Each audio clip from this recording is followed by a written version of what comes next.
আসসালামু আলাইকুম কৃষক ভাইরা কেমন আছেন? এই যে বোঝার জন্য একটা ভিডিও দেওয়া আপনাদেরকে। দেখতে পাচ্ছেন আমি একটা পেঁপে ক্ষেতে আছি।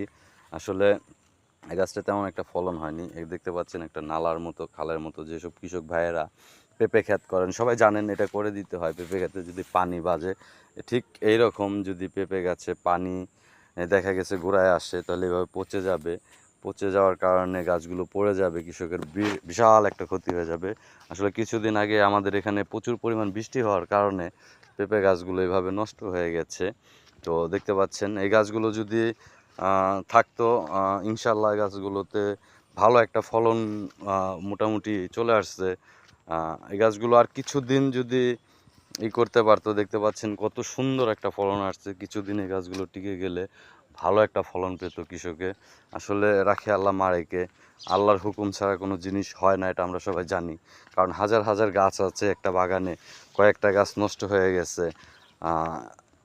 এটা আল্লাহরই একটাই, আল্লাহ যদি বৃষ্টি না দিত তাহলে বাকি গাছগুলো এত সুন্দর হতো না। আসলে বাকি গাছগুলো কিন্তু অনেক সুন্দর হয়েছে বৃষ্টির কারণে। আর কিছু গাছগুলো কিছু সংখ্যক গাছ নষ্ট হয়ে গেছে দেখতে পাচ্ছেন অনেক সুন্দর একটা ফলন এসেছে। এটা আরও সপ্তাহখানিক চলে গেলে পেঁপেগুলো বিক্রি করা যাবে। কৃষক ভাইয়েরা যারা এই পেঁপে গাছ পেঁপে ক্ষেত করেন, পাপিয়া বলেন পেঁপে বলেন যাই হোক, তো অবশ্যই আপনাদের খেয়াল রাখতে হবে একটা গাছের পিছনে ছোট থেকে প্রচুর পরিমাণ মেহনত করতে হয়, প্রচুর পরিমাণ পরিশ্রম দিতে হয়। যেমন গাছ ভিটামিন সার সবসময় দিতে হয়। আর দ্বিতীয়ত দেখা গেছে যে আপনার এই যে দেখতে পাচ্ছেন খালগুলো কেটে রেখেছে, দুই সাইডগুলো উঁচু, যাতে পানিগুলো পেঁপে গাছের গোড়ায় না বাজে, পানিগুলো যেন বৃষ্টির পানি আসলে যেন বের হয়ে যায়। অবশ্যই এই পদ্ধতিটা সবাই ব্যবহার করতে হবে, ব্যবহার করতে হবেই। কারণ যদি না করে তাহলে পেঁপে গাছগুলো নষ্ট হয়ে যাবে। তো আমি পেঁপে নিয়ে এখন বর্তমানে একটা ভিডিও বানাচ্ছি, কিংবা আমি আগামীতে কিছু ভিডিও দিব আপনাদেরকে। আসলে অন্য অন্য ফসলও আছে আমার পাশে দেখতে পারবেন, গ্রিন পাট, অনেকে পাটের কথা বলেন। আসলে আমাদের বাংলাদেশের ঐতিহ্য পাট।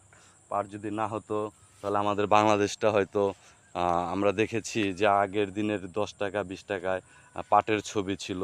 তো বাংলাদেশটা কিন্তু অনেকের দিক দিয়ে দেখা যায়, আমরা শুনেছি দেখিনি, যখন আমাদের সাথে যখন যুদ্ধ হয়েছিল এর পরপর যখন আমাদের এরশাদ ছিল ক্ষমতায়, ওই সময়টা এরশাদের সাথে পাট নিয়ে ধান নিয়ে কি একটা হয়েছিল আমরা শুনেছি। তো ওই সময় পাট সেদ্ধ করে দিয়েছিল যেন ইন্ডিয়া পাট ক্ষেত না করতে পারে। এই পাটটা আমাদের বাংলাদেশের ঐতিহ্য, বাংলাদেশে রয়ে গেছে। আসলে পাট আগে অনেকেই চাষ করতো, এখন চাষ করা হয় না। জানি না কী কারণে কৃষকরা পাট চাষ করে না, তবে আমাদের এখানে আগে করতো, এখন বর্তমানে সব কৃষকরা পেঁপে নিয়েই ব্যস্ত। আমি একটা পেঁপে গাছ দেখাচ্ছি, আপনারা দেখতে পাচ্ছেন এটা নিচে থেকে ধরে সুন্দর একটা ফসল এসেছে।